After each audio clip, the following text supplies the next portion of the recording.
நண்பர்கள் அனைவருக்கும் வணக்கம்.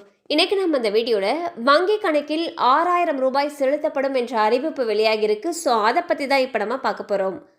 வெள்ளத்தால் பாதிக்கப்பட்ட சென்னை உள்ளிட்ட 4 மாவட்டங்கள் மற்றும் தென் மாவட்டங்களில் குடும்ப அட்டை இல்லாதவர்களுக்கு வங்கி கணக்கு மூலம் 6000 ரூபாய் செலுத்தப்படும் என்று அறிவிக்கப்பட்டுள்ளது. சென்னையில் ரொக்க பணம் வழங்கும் பணி முடிவடைந்த நிலையில் தென் மாவட்டங்களில் ஆரம்பமாகியுள்ளது.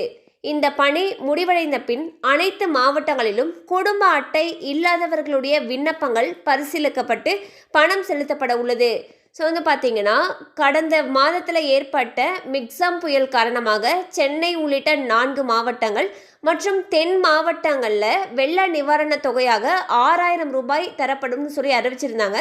அந்த வகையில் குடும்ப அட்டை இருக்கிறவங்களுக்கு 6000 ரூபாய் கொடுத்துட்டு வந்துட்டு இருக்காங்க.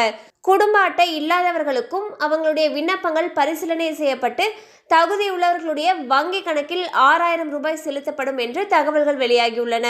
அதற்கான பணி விரைவில் தொடங்கப்படும் என்றும் தெரிவிக்கப்பட்டுள்ளது. கண்டிப்பாக அந்த அப்டேட் உங்களுக்கு பயனுள்ளதாக இருந்திருக்கும் நம்புகிறோம். மேலும் இது போல் அப்டேட்ஸ் உங்களை உடனே ரீச் ஆகணும்னு நினச்சிங்கன்னா நம்ம சேனலோடு தொடர்ந்து இணைந்திருங்கள். தேங்க்யூ ஃபார் வாட்சிங்.